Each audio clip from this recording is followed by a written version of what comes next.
최근 해외에서 한국 음식이 큰 관심을 받으면서 SNS에 각종 한식 영상이나 레시피가 인기를 끌기도 했죠. 이번에는 여러 온라인 커뮤니티의 과일청이 해외에서 급속도로 퍼지고 있는 한국 음식이라는 제목의 글이 화제입니다. 글쓴이는 과일청을 해외에서는 코리안 스타일 시럽 또는 청이라고 부른다면서 과일청을 만들어 먹는 해외 인플루언서들의 영상을 소개했는데요. 실제로 유튜브나 틱톡 등 SNS는 청 또는 코리안 청을 검색하면 수많은 영상이 뜨는 걸 확인할 수 있습니다. 그중 한 프랑스 출신 유학생의 글이 화제라고 하는데요. 바로 만나보도록 하겠습니다. 안녕하세요, 여러분. 저는 프랑스 파리 출신인 마리라고 합니다. 음식이라면 누구보다 자부심이 강했죠. 프랑스식 잼, 와인, 치즈. 전통을 자랑하는 나라에서 자란 저에게 다른 나라 음식은 그저 호기심 그 이상은 아니었습니다. 한국으로 교환학생을 온 것도 솔직히 별 기대 없이 경험 삼아였어요. 처음 한국 친구가 내민 건 작은 병 하나였습니다. 이거 우리 엄마가 직접 담근 레몬청이야. 레몬? 설탕에 절인 과일. 처음엔 솔직히 큰 감흥이 없었어요. 이건 그냥 단물 아니야. 그날 밤 심심해서 그 병을 열어보았죠. 향긋한 레몬 향이 코끝을 간지렸습니다. 그리고 한 스푼 떠먹었어요. 맛은 놀라웠습니다. 단순히 단 게 아니었어요. 상큼하면서도 부드럽고 묘하게 따뜻했죠. 호기심이 생긴 저는 친구에게 물었습니다. 한국에서는 이런 걸 자주 만들어? 그러자 친구는 환한 미소를 지으며 대답했어요. 레몬청 말고도 진짜 많아. 유자청, 매실청, 딸기청, 자몽청, 블루베리청, 오미자청, 심지어 생강청도 있어. 친구의 목소리에는 자랑스러움이 묻어났습니다. 과일만 담그는 게 아니라 꽃이나 뿌리 같은 것도 담글 수 있어. 목이 아플 때 먹는 모과청, 감기 걸렸을 때 먹는 대추청 같은 것도 있고. 친구는 스마트폰을 꺼내 사진을 보여줬어요. 병마다 곱게 우러난 색깔, 다채로운 과일 조각들이 빛났습니다. 한국에서는 과일청이 단순한 먹거리가 아니라 사계절을 담고 가족을 생각하는 마음이었죠. 저는 그제야 깨달았습니다. 언제부터인가 저는 바쁘다는 이유로 가족과 점점 멀어져 있었어요. 프랑스에 있을 때 엄마가 만들어주던 딸기잼조차 귀찮게 느꼈던 저였죠. 과연 나는 내 사랑을 누군가에게 이렇게 정성껏 담아준 적이 있었던가?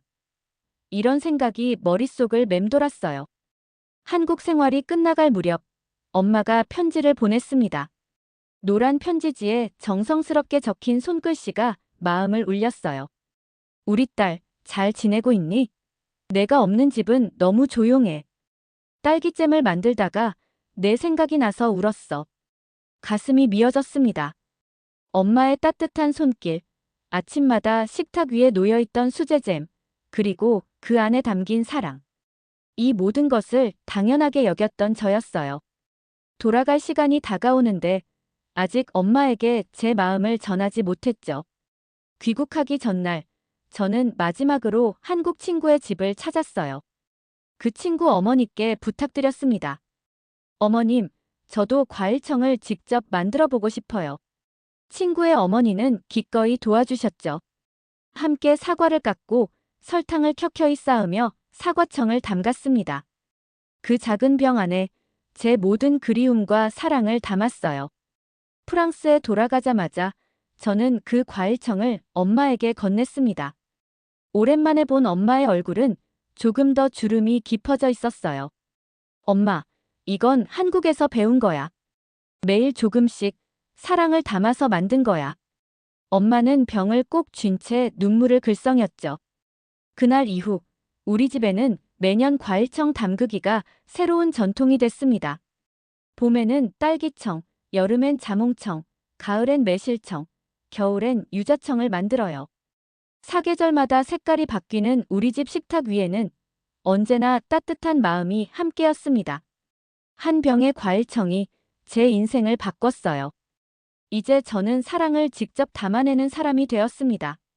한국에서 배운 작은 병 속의 정성이 제게 가족의 소중함을 다시 일깨워 준 거였죠. 때로는 멀리 가야 가까운 것의 소중함을 알게 된다는 말이 이런 의미였나 봅니다. 처음 과일청을 만들고 난 후 저는 더 많은 레시피를 배우고 싶어졌어요. 인터넷을 뒤져보고 한국 요리책을 구했죠. 한국에서의 경험을 잊지 않고 싶었습니다. 엄마와 첫 유자청을 만들던 날 향긋한 유자향이 부엌에 가득 퍼졌어요. 마리, 너 정말 달라졌구나. 이런 세심한 작업을 즐기다니. 엄마의 놀란 목소리에 저는 미소를 지었습니다.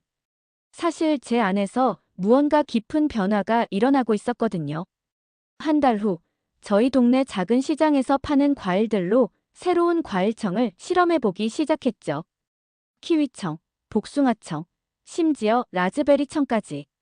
저는 프랑스의 제철 과일에 한국의 정성을 담았습니다. 그리고 가족들에게 맛보게 했어요. 이건 정말 특별하구나.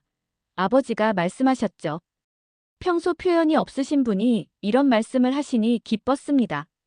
저는 그저 웃으며 말했어요. 특별한 건 과일이 아니라 마음이에요. 가을이 깊어가던 어느 날 한국 친구에게서 연락이 왔습니다. 마리, 잘 지내? 우리 엄마가 내가 만든 사과청 이야기를 자주 하셔. 다시 한국에 올 생각 있어? 그 메시지를 읽는 순간 가슴이 따뜻해졌어요. 물론이지. 이번엔 더 많은 과일청 레시피를 배우고 싶어. 저는 곧바로 답장을 보냈죠. 그리고 생각했습니다. 다음번엔 프랑스 전통 잼도 가져가야겠다. 문화는 서로 나눌 때 더 풍요로워지니까. 얼마 후, 저는 우리 동네 작은 카페 주인에게 제 과일청을 선물했어요. 이거 정말 맛있네요. 어디서 배우셨어요? 카페 주인이 물었죠. 한국에서요. 거기서 배운 방법으로 만든 건데 프랑스 과일로 응용해봤어요. 저는 자랑스럽게 대답했습니다. 처음엔 부담스러웠지만 이웃들과 나누는 소소한 기쁨이 제 일상을 풍요롭게 만들었어요. 마을 사람들에게 과일청 한 병씩 나눠주는 것만으로도 서로의 마음이 따뜻해지는 걸 느꼈습니다.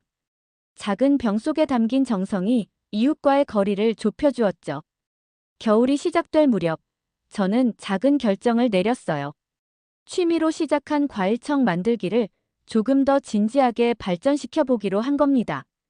작은 온라인 숍을 열어 제 과일청을 판매하기 시작했죠.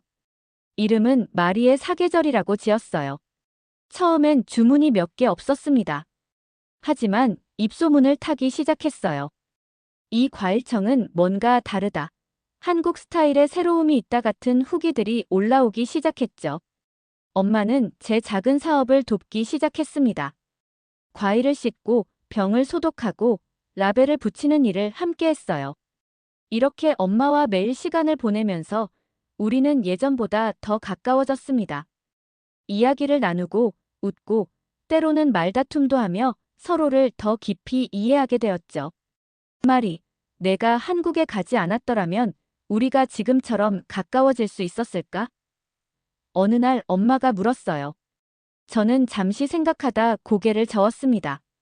아마 그러지 못했을 거예요. 멀리 가야 가까운 것이 보이나 봐요. 1년이 지난 후 마리의 사계절은 파리의 작은 명소가 되었습니다. 전통적인 프랑스 디저트와 함께 제 과일청을 즐기는 것이 트렌드가 되었죠. 저는 이제 작은 스튜디오도 갖게 되었어요.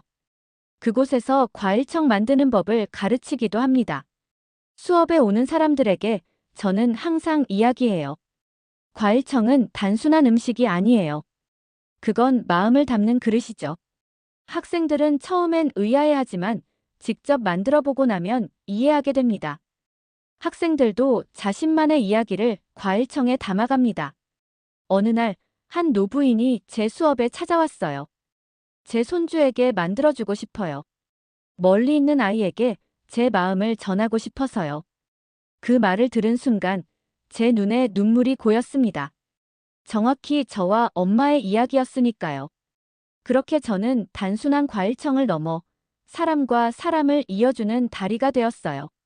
한국에서 배운 작은 지혜가 이렇게 많은 이들의 삶에 퍼져나가다니 생각만 해도 가슴이 벅차올랐습니다. 2년 후, 저는 다시 한국을 방문했어요.